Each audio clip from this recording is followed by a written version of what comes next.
Hey, welcome back to Room 237. This is John here with it's not really a horror review, but extremely wicked, shockingly evil, and vile. This is the new film that just came to Netflix, I think this weekend. And it is the new Zac Efron Ted Bundy film. This is a movie that I was excited for. Well, first, I doubted. Because never a big Zac Efron fan. I always thought he was like a High School Musical, like pretty boy. I was like, why are they going to get him to play Bundy? But then they released set photos. I think it was around fall. And I was sold. I was like, this guy looks just like Bundy. His clothes look just like what I've seen. This guy is spot on. So then I waited for a while. And it was announced last week that I was going to come to Netflix this week. And I had my heart set to see it. Even wore my Ted Bundy shirt. Actually, it's Aborted, which is one of my favorite bands. But it's a Ted Bundy themed shirt. You got the electric chair. Got dead girls' heads. You got the Volkswagen window with a girl in it. The back says, "My name is Ted." Don't really want to say I'm a fan of Ted Bundy, but I mean, you look at this shelf, all serial killer stuff. I'm a fan of the subject, and Bundy happens to be my favorite. I think he's one of the most interesting people ever. So I thought, okay, this is going to be a well-made... Oh, because then the trailer came out. And the trailer did show the juiciest parts. For example, the part where he has the crowbar, he hits the girl in the head, he's dragging her out in the woods. I was like, we're finally going to see some shit, because normally serial killer movies don't show shit. They do things out of respect for past victims. They change names. They don't really show that much. But I thought, okay, we're going to get something extremely wicked, shockingly evil, and vile. Which, of course, that's a quote from Judge Cowart during his final trial. He said that about Bundy when he sentenced him. But just today alone, I've had people tell me it's not that good, it's disappointing, you don't see shit, they don't show anything, it's not like a murder movie. So then I got let down. I was like, well, what the fuck? That's what... if I'm going to watch a serial killer movie, I want to see serial killers being serial killers. I want to see them serial killing. Why you watch a slasher film? You want to see slashers slashing. So I thought, what the hell? This is going to be a rant. So I did take notes for about the first 10 minutes. Because as the film went on, I got kind of sucked into it. There will be some minor ranting, but not enough to make this whole video a rant. I can say I liked the movie. Was I disappointed? I mean, here's the thing. This is I think the third Ted Bundy film that's been made. I own this one, Ted Bundy. He doesn't really look like this in the film. Played by Michael Riley Burke. Like, see, they even show him with a cast on his arm, luring girls. I mean, this shows him raping and murdering. This shows him sneaking through windows to get women. But it's not very historically accurate. It doesn't show the trial or anything. It just shows what he does. It's not a particularly good film, but, if I want to see him actually doing stuff, I can watch this. There's another movie that's just called Bundy. That one's pretty forgettable. I don't remember much. I remember it not being that good. The guy that played him didn't do very well. This guy I thought was going to be the best we were going to get, but Zac Efron was spot on. I gotta say, his performance was perfect. And maybe it's because I never really watched Zac Efron movies, but when he talks softly, he kind of reminded me of Bradley Cooper. I don't know why. So, I made a list of pros. Zac Efron, all the way around. Costume design. The costume design was perfect. It was very appropriate to the period, 1970s. The turtlenecks, the sweaters, everything everybody wore, especially Efron and Bundy. Like, you know, the scene where he first escapes through the window, that big sweater he was wearing, that's exactly the same. You know, they did a lot of the suits he would wear looked perfect. And the hair also. So I'll say hair and costume design. Carol Ann Boone, she really did wear those big glasses and have the same hair. They really did a good job at making everybody look like their real life counterpart. I gotta give them that. Soundtrack. Some songs I thought were cleverly used. I really like the piece where Ted and Liz are drinking wine in their new house and he's playing Beethoven's Ninth Symphony. It just made me think of Clockwork Orange. But again, those are not things I should be praising in a serial killer movie. But I gotta give credit where credit's due. The costume design and Zac Efron was perfect. I like the whole movie style of, I think it was 8mm. Like where it shows time that has passed as Ted and Liz were dating. I like it, just helped the 70s aesthetic. James Hetfield, that was cool. James Hetfield, rhythm guitarist and singer for Metallica. It was kind of cool to see him in a movie. This could have been the most metal thing he was in, but too bad this movie was kind of watered down, just like everything Metallica has done since 1990. That's a whole other video. I like how, which I can't really get mad at them not really showing the killing or the stalking or the coercing of women. Because again, I could see this movie, even though this one's watchable. But I really did appreciate the scenes in which we haven't seen in a movie. How we prepped for his escapes. You know, he's going to jump from a 2-story window.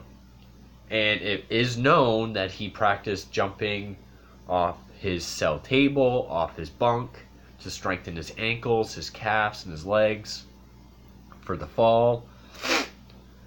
How he grew his beard out, so when he was on a televised interview, everyone would think he was this bearded guy, which, actually, I'll get to that.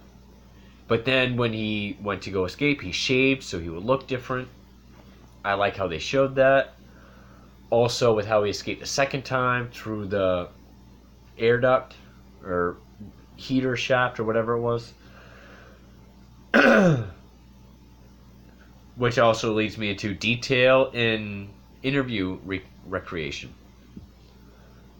Like when he had his beard and he was interviewed with the brown sweater. First, I've seen that interview hundreds of times. I mean, just to pull some stuff out. America's Serial Killers. Inside the Criminal Mind, which has all these discs on American crimes.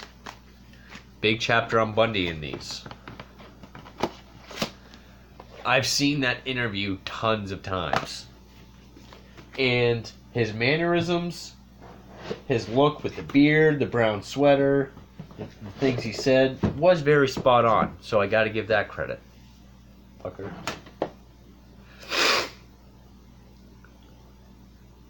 Also, how they recreated the whole thing where he's sort of the guy's reading the indictment to the press and he's giving him shit. It's like, he said he's gonna get me. He said he's gonna get me. You got the indictment. That's all you got. I've seen that footage hundreds of times. They did that very well. And then after that, I stopped taking notes because I was actually getting into the movie. Now, but also there was other things, like whole thing with the trial. Like that was very much like what really happened, what they've shown. But again, I say I can forgive it because I can watch him kill in this film, but just at the very end, when he finally, because the movie begins like before his execution, then he goes way back and it works its way up. Spoiler alert, because I know this movie just came out, so spoilers now, go watch it then come back.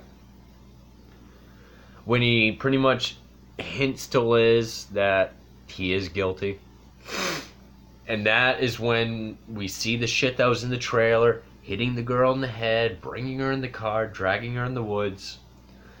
I see how those shots were made and they look excellent.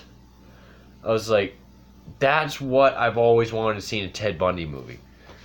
This just does what it needs to. Just barely. Just does what it can to resemble a Bundy crime. This really made me feel like I was watching Ted Bundy work. So when I saw that, I was like, oh fuck, we could have had a whole movie of this, and it's frustrating. You know, if you're going to call this movie something wicked, shockingly evil, and vile, why not show that shit? Because one thing I was noticing, they don't show anything.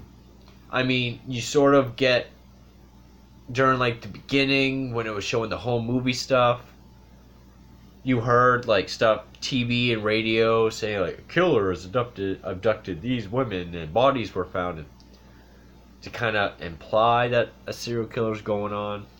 But the whole movie, he's playing this innocent person. Now, I'm innocent, I didn't do it, and trying to get everyone to believe him. It almost feels like a falsely accused movie. It plays him in a sympathetic light. You know, it's almost like beginning of Shawshank Redemption. The guy's innocent, but then at the end they show you he's not Shawshank this. So, and again, extremely wicked, shockingly evil. I keep looking up there because the title's still on the screen. I'll get tongue-tied if I try to say it fast. Which, yes, that was a line used by Judge Cowart, but like during his trial. But if you're gonna call it that and make it known that it's a Bundy film, you gotta show that shit. Show what's wicked. Show what's evil. Show what's vile. This was more about the relationship with Elizabeth Klopfer and the trial. This movie was based on, well, Elizabeth Kendall now, because she remarried, based on Elizabeth Kendall's book, The Phantom Prince, My Life with Ted Bundy. Why not just call the movie that? Or call it, you know, Liz, or call it after her. Because it is more about her relationship with him, the shit she went through when he was going through his trial, how she, you know, was drinking herself to death and shit. If you're gonna put that much of an angle on it, just call it that. Call it My Life with Ted Bundy. But they marketed it as a movie that's really showing what he did. And I know I give it praise, but then I was watching the end credits. And the end credits shows all the footage I just talked about. The, you know, Are You Guilty interview with the beard and the brown sweater. The whole thing with reading the indictment and giving the guy crap and talking to the media. The stuff in the courtroom. And it's almost as if the director or the filmmakers wanted to show you the real life footage as if to say, see how good we did? Like, didn't we get it really close? Isn't that awesome? Which, I mean, yeah, it is kind of cool to see the real thing, but they showed so much of it that it's just like, yeah, you're kind of showboating at this point. So I liked the movie, but I gotta say it was frustrating. Like, After a while, I forgave that I didn't show any of the murders. I was like, okay, they're going for it. It kind of reminded me of this film. My Friend Dahmer. All about Jeffrey Dahmer in high school. You know, the things he went through, being a loner and a teenage alcoholic, being the weirdo. His repressed homosexuality, his parents' divorce. And it ended with him picking up Stephen Hicks, his first victim. So this movie kind of reminded me of that. It was like, we're not showing you anything. We're just showing you, it's like you already know what he did, so we're just going to show you all the other stuff.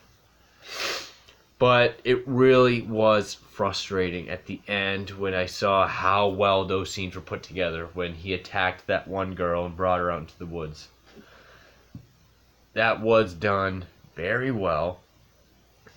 Looked better than anything in this film or the other Bundy movie I've seen. And Zac Efron was so perfect in this. And there was so much fine detail in everything else that is frustrating. Again, we don't really know what he was like with those girls. We don't. We can only speculate. The rest is facts we can go on. That's why we recreated them. But that short scene they did a pretty damn good job. So I think we can speculate enough. Anyway, I enjoyed the film, but it was frustrating that they didn't go that extra bit. I mean, people are into murder shit, disturbing, fucked up shit. That's... Other than The Office, that's the only other reason why people go to fucking Netflix. Murder stuff. Hell. I mean... And again, you don't get a lot of serial killer films that will do that. Like, ones that are actually good movies and show you what the serial killer actually did. This is a good one. Monster. About Eileen Wuornos, the hooker that killed men. Charlize Theron gave a great performance.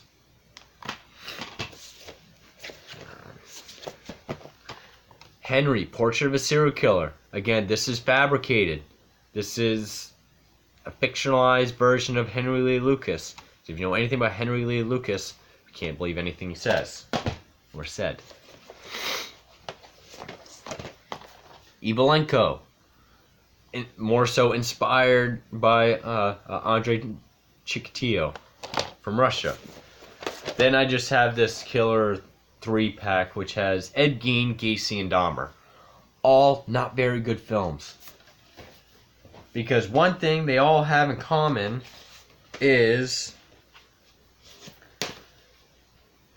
that they fabricate a lot of stuff. They make up a lot of stuff to protect the Manson family. I remember this movie sucking ass. Then again, I don't really remember that much. I might have to give it another watch. But it's known as a disturbing film, but I don't remember shit from it. I mean, again, if I want to see documentary footage, I can watch these. Christ, Bundy's on the cover right there. But anyway,